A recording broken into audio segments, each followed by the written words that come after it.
Ya ininya dipegang aja, kalau pas bicara dipegang. Aduh. Sini mas, ininya. Kok terang ya? Padahal gelap di sini. Kurang sini. Nah.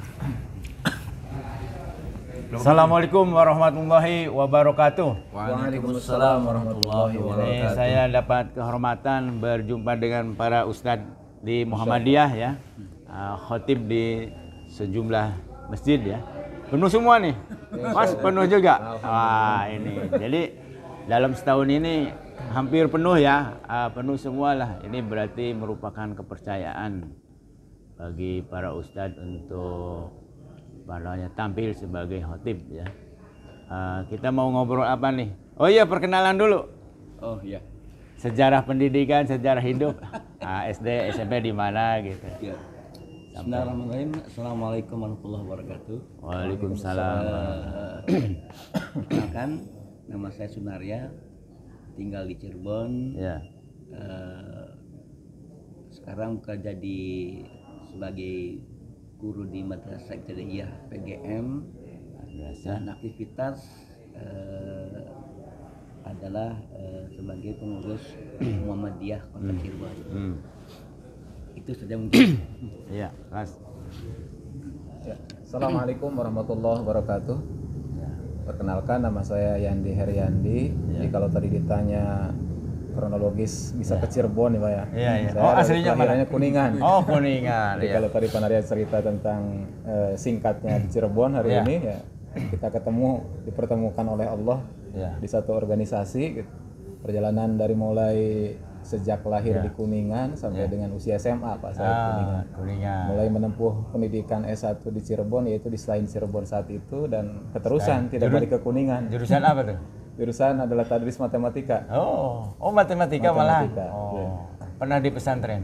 Pernah pesantrennya langsung pada saat di kampung halaman sejak usia pendidikan Oh, dasar. iya, iya.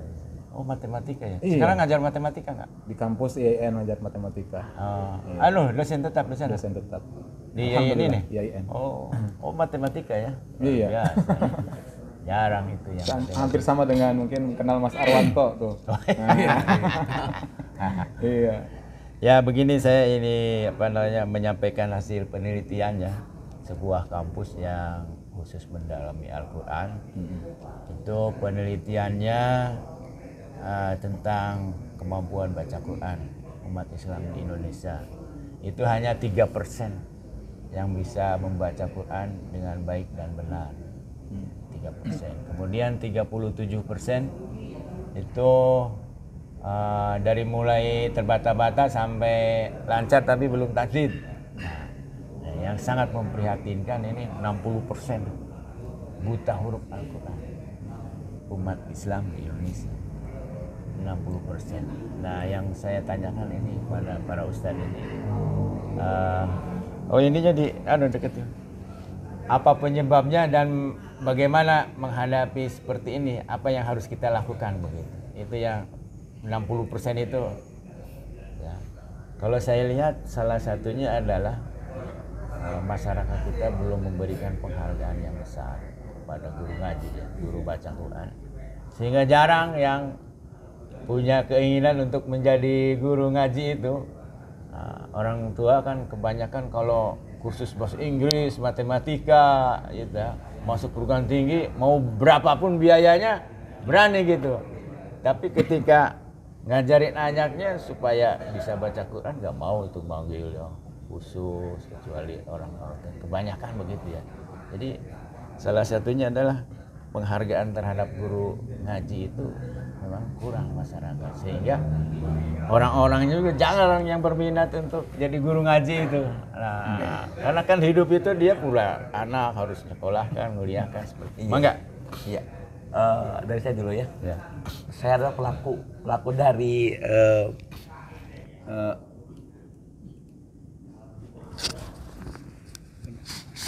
Ini.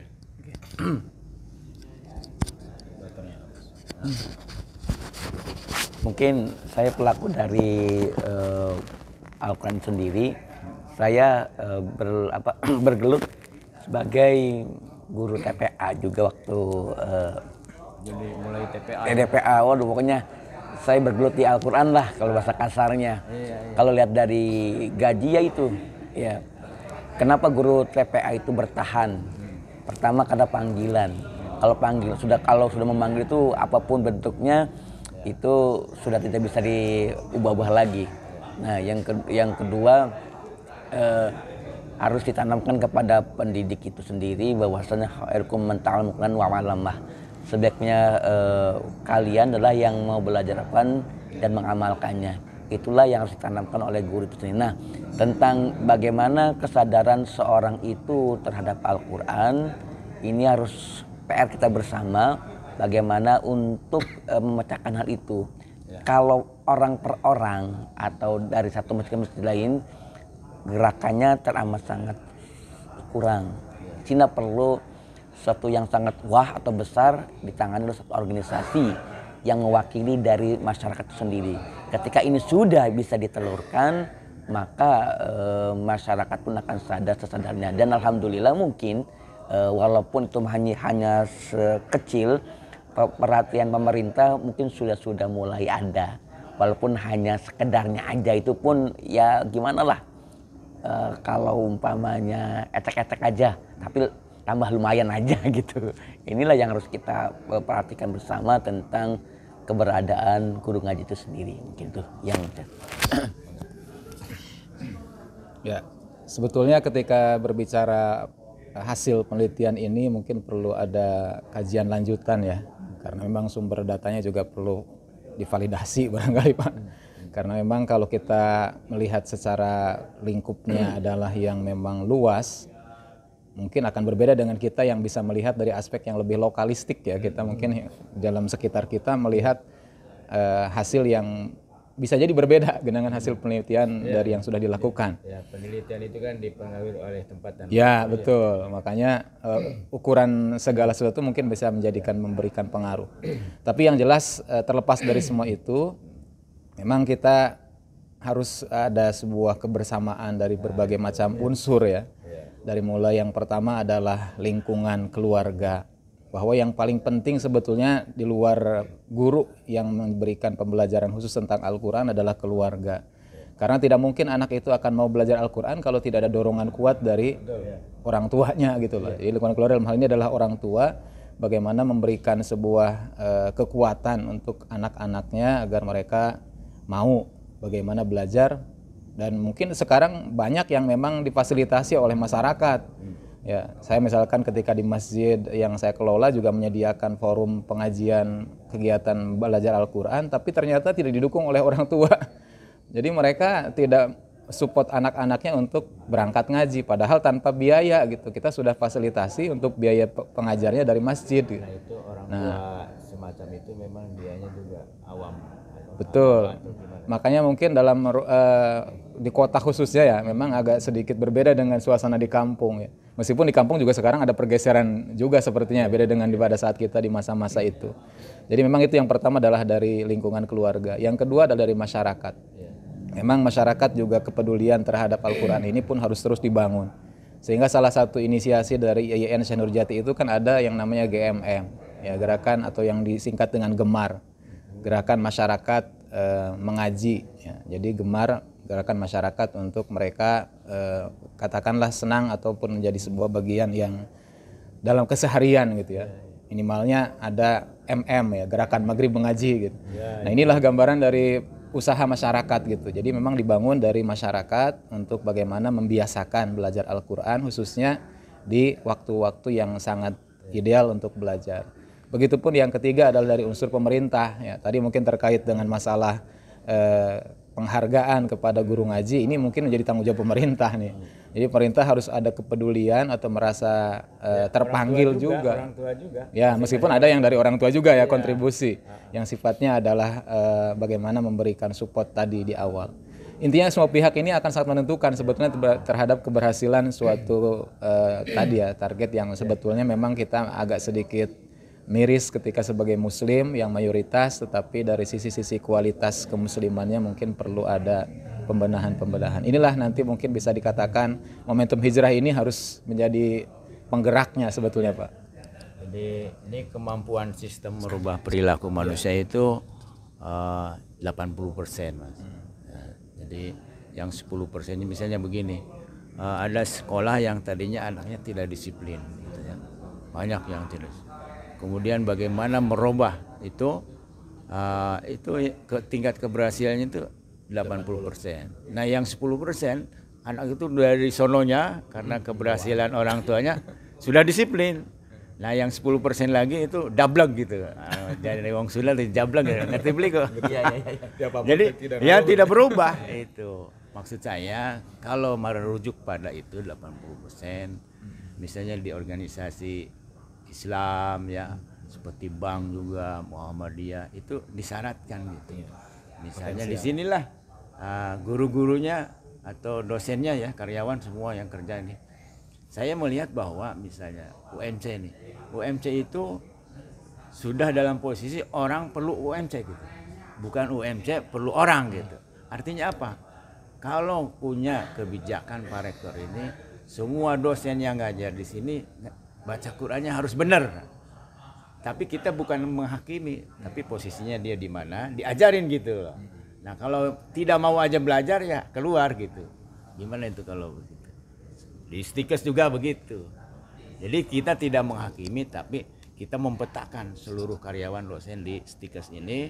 Nah, Anda di posisi sini, ya mau nilai mah ayanu 3, ayanu 7, ayanu 8. Nah, semuanya merujuk kepada 10 gitu. Gimana itu kalau begitu? Iya. Itu juga boleh dicoba ya. Karena keberhasilan suatu lembaga atau suatu institusi itu diinisiasi oleh ketua itu sendiri. Ketua atau kepala hendaklah pandai-pandai merangkul, tidak memukul ya, pandai-pandai untuk memilah dan memilih mana yang harus dilakukan ketika suatu organisasi itu atau suatu institusi itu membutuhkan tentang karyawan untuk bisa pandai membaca Al-Quran, maka sudah teramat sangat penting dengan kebijakannya bisa menerapkan Al-Quran itu sendiri. Yang tadi disampaikan oleh Pak Haji bahwasanya di sini waktu momentum tepat untuk merangkul karyawan untuk memudayakan membaca Al-Quran. Itu jadi sangat bagus sekali jika peran atau pimpinan dengan bijaknya dan dengan leadernya bisa menjadikan Al-Quran sebagai budaya di institusinya gitu. Oke, bagus ya. Ya, jadi kalau standar seseorang itu muslimnya bagus atau tidak di masyarakat memang ukurannya sederhana sebetulnya. Dilihat dari kemampuan dalam bacaan Al-Quran. Jadi itu yang ukuran yang masyarakat banget gitu ya Pak. Jadi kalau diakui. Jadi kalau dia ngomong apapun dalam hal agama gitu, ukurannya baca Al-Qurannya bagaimana. Kalau masih belepotan mungkin diragukan gitu ya. Inilah yang menjadikan penting bahwa kita perlu belajar. Semua tidak ada yang sempurna kecuali kesempurnaan itu milik Allah. Dan kita mencoba untuk meraih itu semua dengan kewajibannya adalah belajar. Makanya terkait dengan institusi tadi yang ditanyakan, terlepas itu MC ataupun Stikes, sebetulnya semua yang ada di dalam naungan Muhammadiyah itu keinginannya sama, ya mempunyai visi yang sama. Iya. Belum dan dilakukan. Proses itu dalam proses gitu. Karena proses itu sudah dilakukan. Ini sudah. Iya. Memang mungkin belum optimal aja gitu. Belum optimal. Di Stikes Muhammadiyah juga ada kegiatan tahsinul Quran wajib itu bagi mahasiswa. Jadi bahkan di luar AIK yang ada, AIK 1 sampai AIK 4 itu ada plusnya, ekstrakurikuler berupa tahsin Al-Quran. Itu menunjukkan bahwa dari sisi menjadi program unggulan lah katakanlah yang ada, bagaimana mahasiswa disiapkan untuk mereka keluar dari Stikes ini mempunyai kemampuan membaca Al-Quran yang standar minimalnya ya. Artinya memenuhi, kalau tadi dia di dalam pemeringkatan nilai itu standar lulusnya misalkan di atas 70 ya sudah, tidak harus 100 gitu.